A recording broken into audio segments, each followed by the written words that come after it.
This video is sponsored by Scentbird. More on that later. Hi, welcome back to my channel. Squid Game was a global phenomenon when it came out. It was everywhere, and in a world where monoculture is increasingly scarce, it felt like everyone was watching and talking about Squid Game. And rightfully so. It's a good show. It's really bingeable. I watched it in one day. I'm sure a lot of other people did. The visual storytelling is crystal clear, which I think helped a lot of Western audiences who are not used to subtitles. A lot of people watched the dub, and that's one thing. But I think if you watch the original version with subtitles off, you could figure out 90% of what's going on just from the action and the camera work. The show is not subtle in its messaging, and that message resonates with a lot of people. I don't know how people were like, Squid Game is pro-capitalism. I understand media. It had all the right ingredients for a hit, and it was. Part of that global phenomenon meant that playing the Squid Games in real life became a massive trend on YouTube, with a ton of creators doing their own versions, and those videos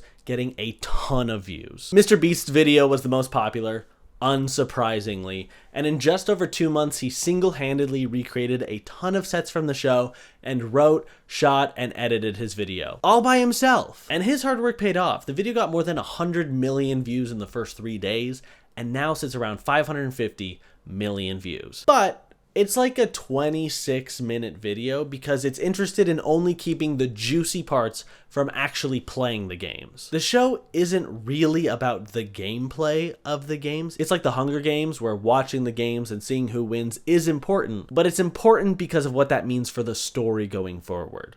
No way! You're telling me the main character barely completes the game at the last second and moves on to see the next round every time?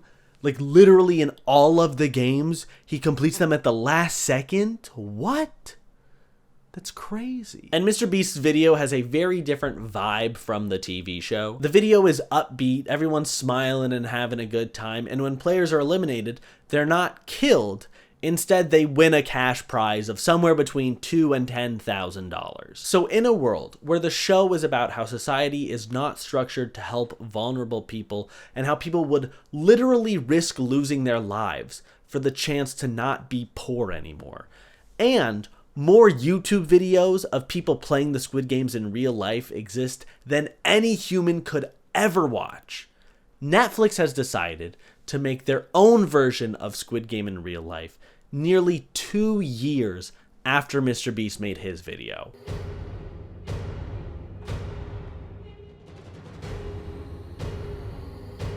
And they're making it a 10-part reality series. I cannot overstate how bananas it is, and bananas is a really light, nice word for it. That the takeaway from Squid Game's success was, hey, we should do this in real life, and we should make it feel like the show as much as possible, down to the people breaking down and crying. It's easily the most tone-deaf thing they could have done in their rush to monetize their show that critiques capitalism, followed closely by the real possibility that they cancel season 2 of the scripted series and make more of the reality show. Did they look at the Maze Runner reality show and go, you know, the reason that didn't go well, they had hosts. If we keep all of the original branding and call me a Twinkie because we're going hostless, I'm sure this can pop. And of course it did. It's the most watched show on Netflix right now, followed closely by Young Sheldon. If you haven't watched the original Squid Game, 1, there are spoilers for that show in this video. This is your spoiler warning. And 2, the reality show does not explain for 1 second what the fuck is happening. They expect you to have seen the original show or at least be familiar with it, which I think is probably a fair assumption. But the whole first episode, I was waiting for someone to explain what was going on or provide any bit of context, and that never comes. Thank goodness they called it Squid Game The Challenge. That's not going to be confusing for anyone at all. I'll try and be clear about which show I'm talking about, but in general, I'll probably be talking about the reality show, and when I bring up the original series, I'll try to make that clear. All right? Let's go. But first, a word from our sponsor, Scentbird. For many years, I was a stinky boy. To be honest, I was also a stinky man. But if you want to smell good, unlike this kid, you should check out today's sponsor, Scentbird. Scentbird is a fragrance subscription service that allows you to try new designer scents each month for just $17. You ever heard of Gucci?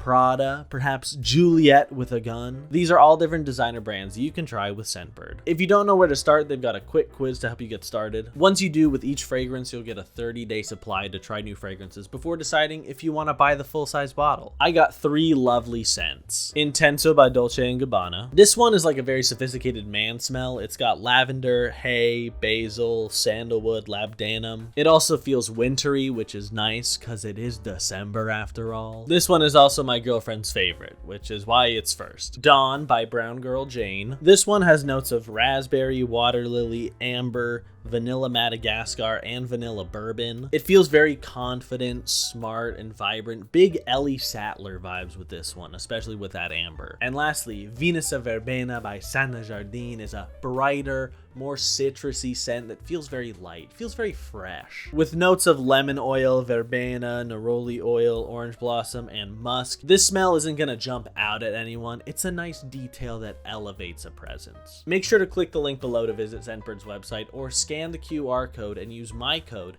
HJM for 55% off your first month at Scentbird. That's only about $8 for your first month. Thanks again, Scentbird.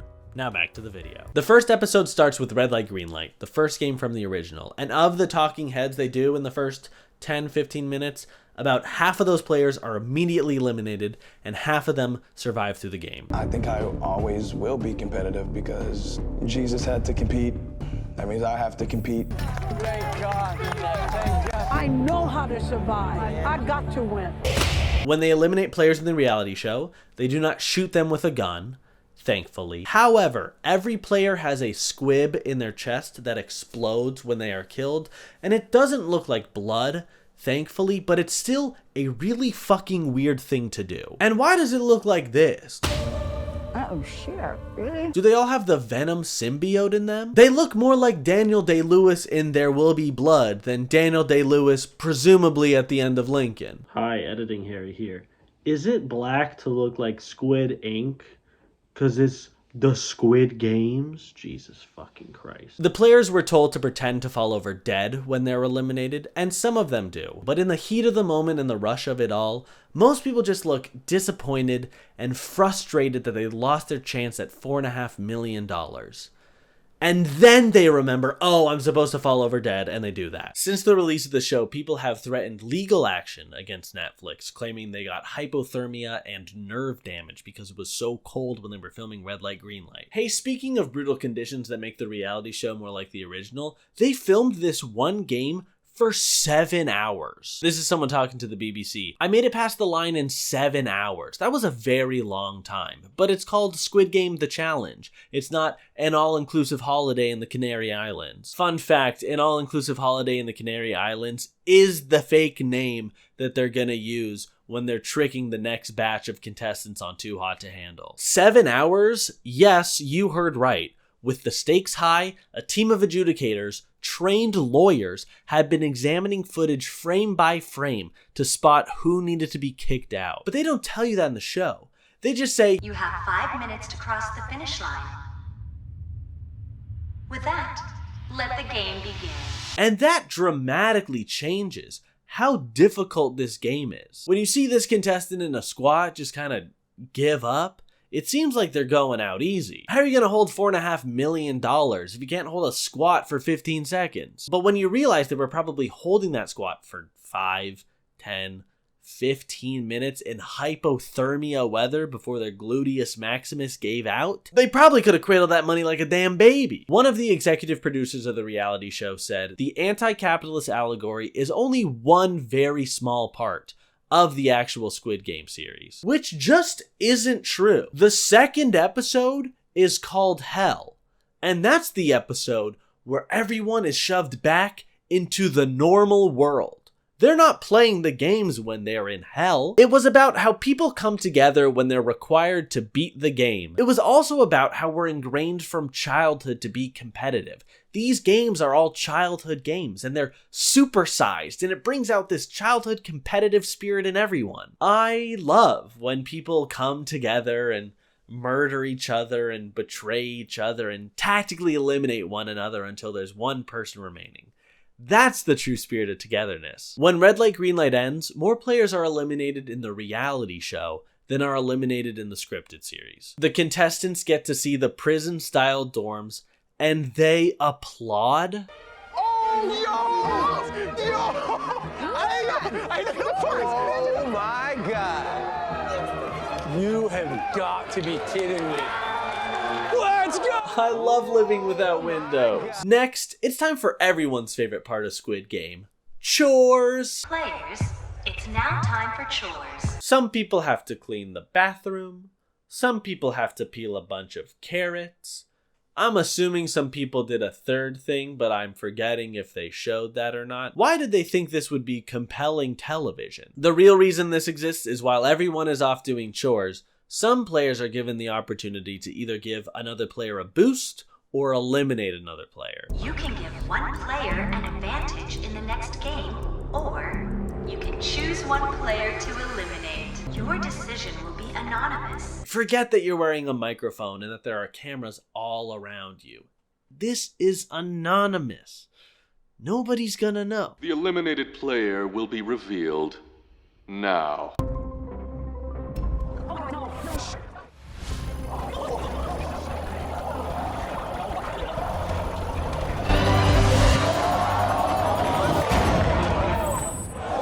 Then it's game 2, Dalgona. The players form 4 equal lines, not knowing what's next, and then they find out, and the line leaders have to choose which shape everyone in their line does.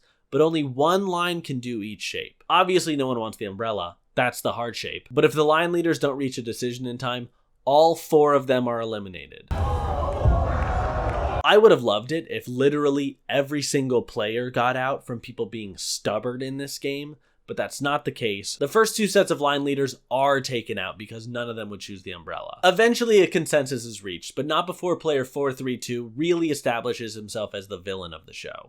Hey, please stop crying, bro. Jesus Christ. Are you ready to go home?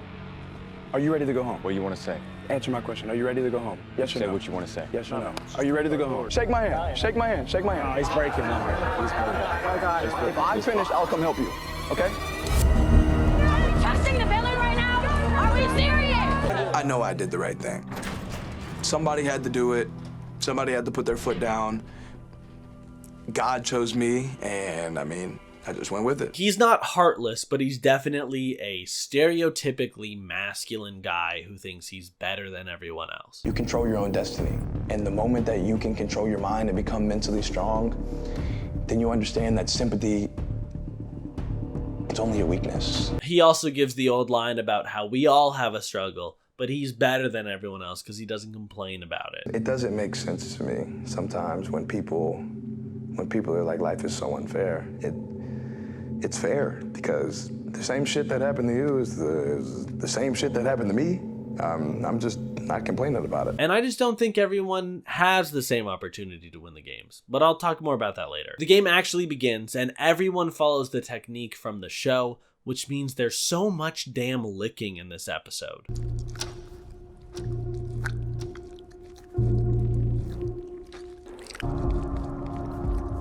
We're reaching ASMR levels of mouth noises and tapping.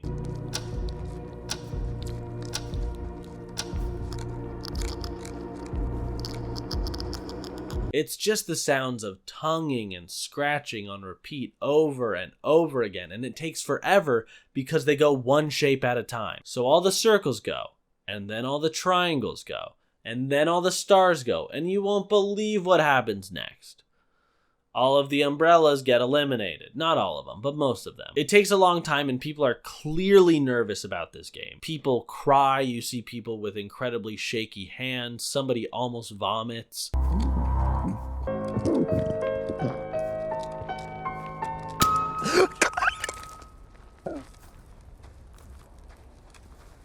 There are parts of this episode that are legitimately hard to watch. The way that they're promoting the show and saying it was one of the most dramatic reality show exits of all time is really disheartening and a little disgusting. And not just because he almost threw up. It's long, it's sad, it's wet, it's basically Manchester by the Sea. Episode 1, I was like, oh, this is bad and kind of dumb. And episode 2, I was like, oh, these people are going through it. And the producers know that. We need a moment of levity. Can someone say something dumb? They say their games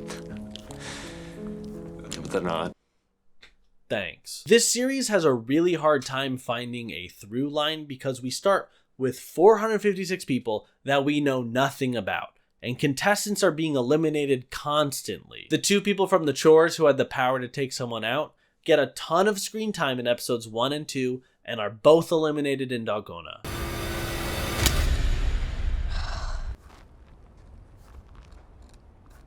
At this point, I'd say the main players are them, 432, who has his little posse, and 301 and 302, who are a mother and son duo. Those last three make it through the first two challenges, and while other people do get screen time, the three of them show up a lot. The other group you really see is the Gambu gang. They're not really important until later, but they do get some screen time in the first two episodes. The other thing this series has a really hard time with is doing things that don't happen in the original. Games 1 and 2, they can just copy Squid Game, but they can't have people fighting to the death in the living quarters. That's too messy. So they do these chores and challenges to randomly eliminate some more people. And if you thought peeling carrots that they don't even eat was dumb, you're right.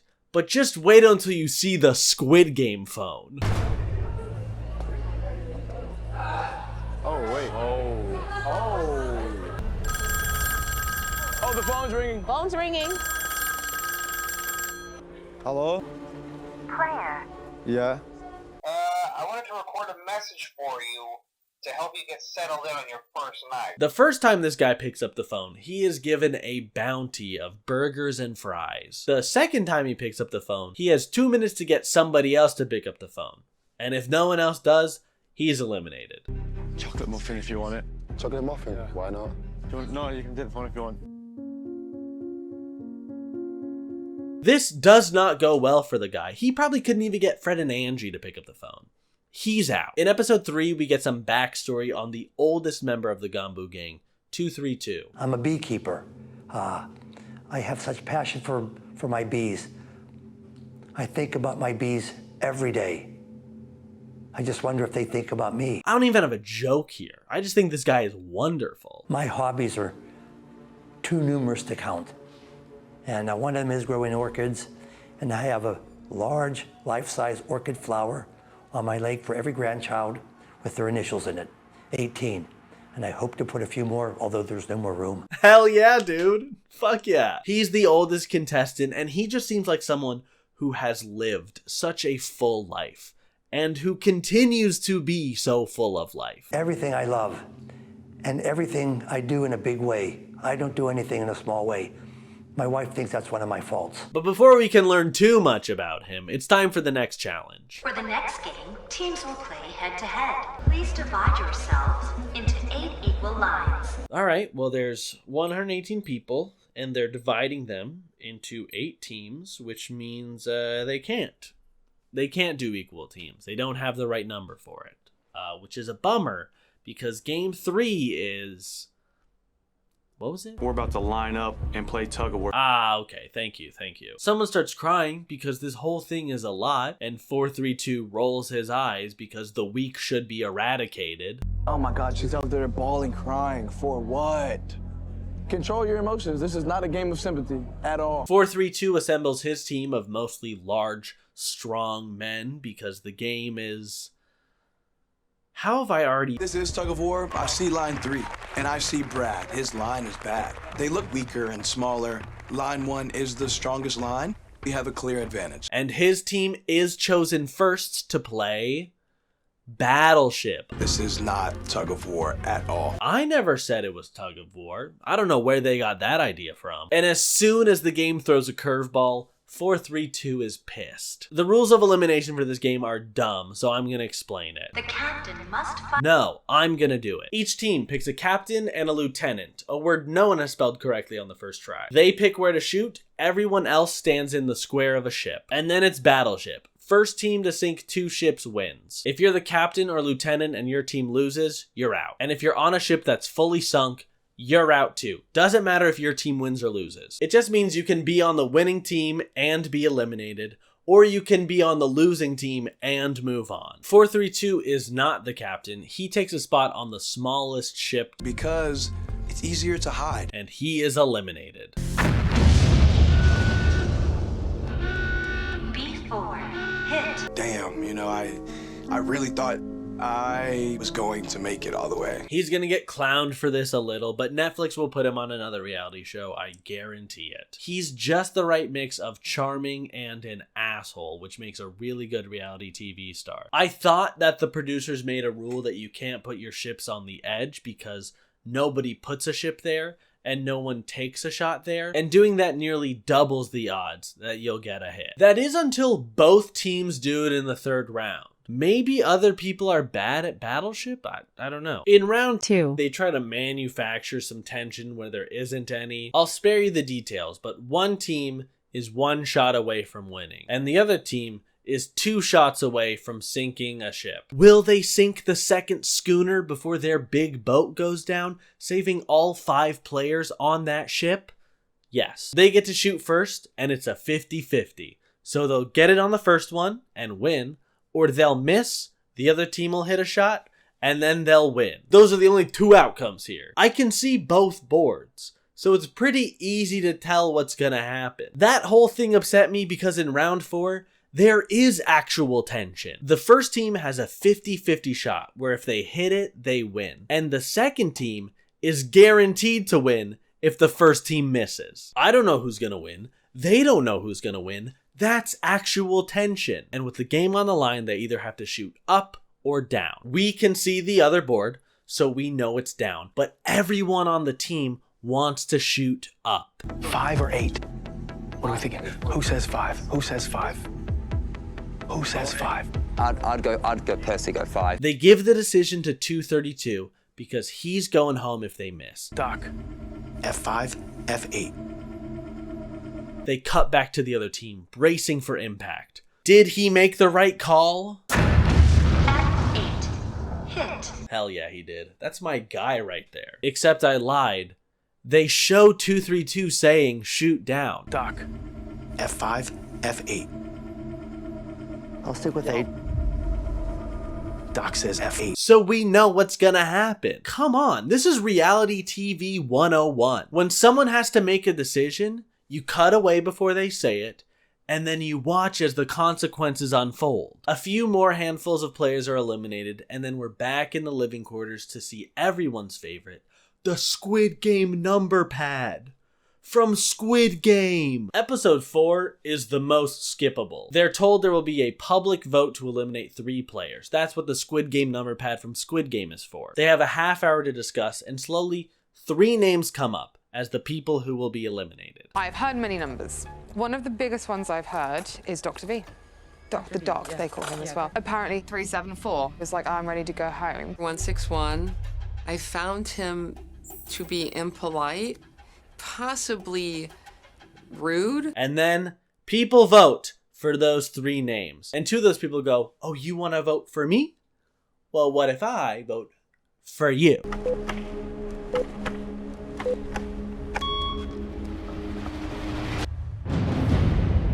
I don't remember if it's 302 or 302. I just want to make sure. It's the same. I think I got it now. Either one, it's okay. And they vote for the first person who voted for them, and no one else really does. It's like 40 minutes of saying, hey, we're gonna eliminate these 3 people. And then those 3 people are eliminated. This one could have been an email. The only other development in this one is Old Man 232 gets called into the kitchen, and he brings 243 with him. They've been close this whole time, and the 2 of them have really lovely chemistry. All my trust was in Rick. He is a dang hero. I mean, we had a strong bond before, but after all this, I trust him with my life at this point. They play Doc G, and 232 is great at it. Flipped. It's more like maybe like that. Like that. Whoa. Wow. He's kicking ass, and it's all fun and games until the disembodied voice comes along. Player 243. You have lost Dachi. I thought we were just playing a game. It's kind of my fault. How are you this far into the show and not thinking that the organized events have consequences? 232 thinks he's eliminated his pal until the soldier hands him a candy bar.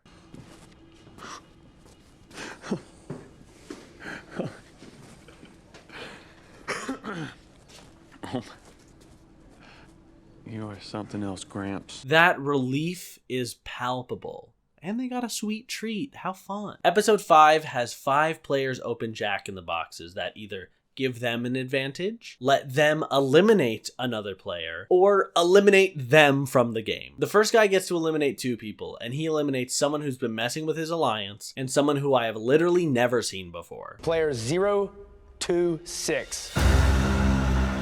I assumed someone was number 26, but I had no idea who until this point. I hope they had fun, I guess. They got through half the games and got 0 screen time, so I hope they got something out of this. The next one gets eliminated, and that's gotta fucking suck. I get that that box exists to be like, wow, these games are brutal.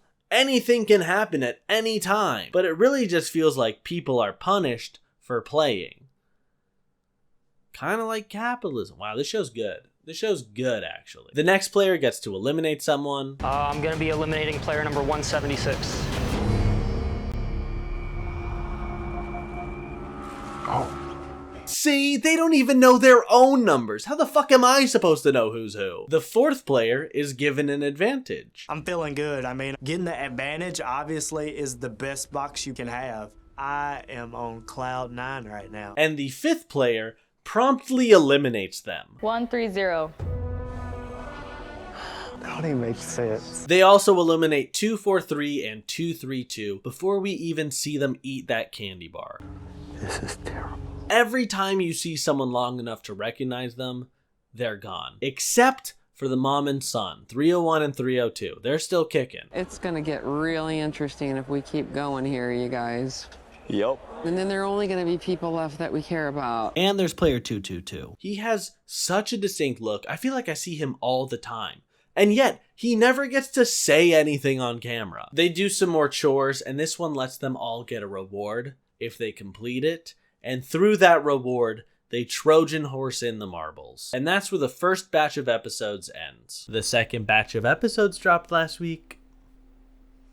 They're not good. The show wasn't fun to begin with, but these episodes feel worse, and they feel phoned in. Episode 6 starts with marbles, and they hit all the same beats as the show. The people who are paired up and don't really know each other just play a game. The people who are close to their partner get emotional, because either they took someone out who they care about, or their journey is over at the hands of someone they're close to. There are people who stall until the very end and get eliminated because of that. There are people who do one winner-take-all round and hug it out afterwards. If this wasn't an original Netflix production, I think they could be sued for plagiarism. The mom loses to her son, and once again we're on a quest for new main characters. 278 and 182 emerge as new leaders, and 222, who didn't have a partner for the picnic, just gets to move on. Glad to see you guys. I skipped the game. Give me a hug, man. With a Baskin-Robbins number of players left, a new test is administered. We start with one player. They save somebody, and then that person saves another player, that person saves another, and so on until there's 20 people safe, and everyone else is eliminated. The women decide they have to stick together and form an alliance to even the odds, and they do. All 9 women move on. They send 11 men home. It's a pretty girl boss moment. And now that there are 20 contestants, I finally feel like I know everyone in the game. Episode 7 starts with them getting random numbers for a glass bridge, but those numbers aren't for them. They pass those numbers off to another player. Once they're actually on the course, they decide that everyone takes one turn. 18, 19, 20, you guys are lucky ducks. Everyone else has to take one turn. So one will go first, but if he's successful, number 2 will have to take the next leap. This leads to a lot of talk from 182 about how he's given this chance and he might survive this game he thought he was doomed for, and there's light at the end of the tunnel and he immediately falls down. He fails right away.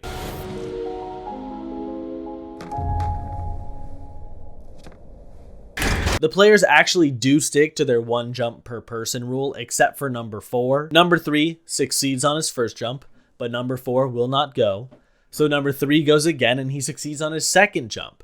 And number 4 still will not go. So number 3 takes a third jump, and that's the one where he fails. Number 4 takes her 1 jump and immediately is like, all right, I survived. Number 5, you're up. Okay, I'll take it. One of y'all gonna pass me up. I'll go now. I'll go. I ain't hopping down this whole goddamn bridge. 12 of the 20 make it across the glass bridge. And for a game that's 50-50 on 17 tries, That's about right. This is where I lost it, because the show started clocking in overtime with the CinemaSins sound effect. They used the same sound earlier too, and there, it sounds like they literally took the audio from a CinemaSins video. Which makes sense. CinemaSins and this show have about the same artistic merits. To get from 12 to 9, they literally roll a die. It's a slightly larger than average die, but they roll a die for this part. They really try to make this look cool in post by adding a bunch of camera shake, and it does not work. You'd think if they wanted to make a die roll look cool, they could have copied any Dungeons and Dragons podcast, but I guess that would be too much work for the producers. We're down to 9, heading into episode 9. Episode 9 takes us down to 3 players because of course it has to be 3 players.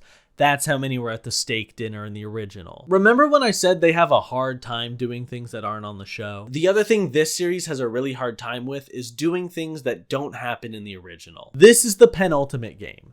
Everyone sits at a desk, you know, the kind that would give you a thick back crack in high school. They all put on blindfolds and one player is chosen to put a gift in front of someone else. They sit back down and everyone takes off their blindfolds. The player with the gift has to guess who chose them. If they guess wrong, they're out. But if they guess right, the person who picked them is out. So they do that 6 times and we're down to 3 players. 16, 287, and 451. I'm sorry I wasn't enthusiastic about this last episode, but it was bad. It was boring. Nothing happened. And that's where we are today. The season finale comes out tonight. They're doing it as a live event, kind of like what they did with Love is Blind, and I'm sure that it's going to go very smoothly. Going back to Mr. Beast's version, the grand prize was 10% of the grand prize for this show. But there were smaller prizes given out along the way. Everyone got at least $2,000, and in total, they gave out $1.5 million. The 455 contestants who lose walk away with nothing. Sure, they might get some social media clout, but you know what I'd rather have than a few thousand TikTok followers? $2,000 in cash. Obviously, the Mr. Beastification of Squid Game is bad. Turning something with a genuine anti-capitalist message into a marketable product for consumption comes with its own can of worms. And I think there's an easy straight line between Mr. Beast's video and the reception that it got and this series. But this series just seems so much worse. Part of that is the conditions for these people. It's been reported that 10 people collapsed during the first game, and medical attention was delayed because the producers were worried that it would get in the way of camera shots. How do you watch the original show and then do that and not see a ghoul when you look in the mirror? If that's me, if I did that, when I look in the mirror, I'm seeing Oswald the Outrageous. The reality show has absolutely nothing interesting to say or do. The only clever thing I saw was using the picnic to bring out the marbles. That was it. There is one single interesting creative idea here, so they are desperate to remind the audience of things that happened in the original series. It's like a Star Wars Disney Plus show. Someone takes extra food in the food line. They all lick the honeycomb. There's the different ways marbles goes. There's the players who refuse to move on the glass bridge. They spend a lot of time showing the pink soldiers doing their jobs, which is not a real part of these games. These people are just tapping buttons at random. None of them are doing a damn thing. They have the contestants walk through these MC Escher-ass stair rooms, which only increases their immersion and the runtime of the episodes. It's praying you're reminded of the original show and that will provide some dopamine hits, because this is soulless, vapid television. And apparently, it was rigged. Allegedly, 302, the mom, was supposed to be eliminated during red light, green light, but they kept her around for the plot. Some people could move during red light, green light with 0 consequences. Someone who was eliminated earlier got added back into the game. And I pray they did not rig this. 1, that's just unfair, and you're already putting these people through brutal conditions. You might as well make them fair brutal conditions. And 2, if you're gonna rig things and pull strings, you have to make the show good, or at least fun to watch. Here's my M. Night Shyamalan twist. I didn't watch Squid Game when it came out. I watched it when they announced the reality show. So when I did watch the original, anytime we're watching the Cop Brothers side quest, or we're seeing 456 and 218 in the real world, or we're watching the VIPs, I would remember they're making a reality show out of this. And I would feel like a crazy person, because why would you make a reality show out of this? And why would you make it longer than the original series? Part of the games is the VIPs betting on who's gonna kill each other at night. How are you gonna do that in the show? Most of the first 2 episodes is not inside the games. That's the whole point. They're not gonna do that in the show. They can't. They can't do that in the show. I know they were happy they had a hit that wasn't Squid Game. It is Squid Game. I'm losing my marbles. And I'm gonna use them so I can win the 5th game. It's the 4th one. I know they were so happy they had a hit that wasn't Stranger Things. But this stinks. It reeks. This is garlic poop socks. That's how much it smells. And I know they're sitting there in their doo-doo socks, itching to do a 2nd season of the reality show and go, please forgive us. Please, please, please, we promise we won't let people convulse again. We're just a little baby company. Look at my Ariana Grande sweater fingers. You can trust us. And people will watch that one too. But there is a light at the end of the tunnel. Even young Sheldon must come to an end. Or maybe I'm wrong, and Netflix will just cancel it, because Netflix loves canceling shows, even popular ones. I just think if you look at the other Netflix reality shows, The Circle, Too Hot to Handle, Love is Blind, none of them have the same dismal tone that Squid Game The Challenge is going for. And even if it doesn't end because it should and it's morally reprehensible that it even exists in the first place, maybe it'll end because people don't want to watch a show that's such a fucking bummer. Thank you so much for watching this very long video. It means a lot to me. Hopefully you enjoyed it. If you did, and you wouldn't mind leaving a like or subscribing, I'd really appreciate that. I've heard that when you say like and subscribe, those buttons light up now. So if that happened to you, leave a comment. That way, that just increases the engagement even further. It's great for everyone. And then people go, what? It does? And then they'll have to go to the end of the video, because that's where I ask people to like and subscribe. Because that's where I feel like if you've gotten all the way to the end, then I feel like, okay, you at least got something out of it. Thanks again to Scentbird for sponsoring this video. Use that code HJM. Smell good, huh? Ballad of Songbirds and Snakes is doing well, so I can't wait for the inevitable Hunger Games reality show. Media literacy is in a grave. Again, thank you so much for watching. It really does mean a lot to me. And hopefully I'll see you in the next one. Bye-bye.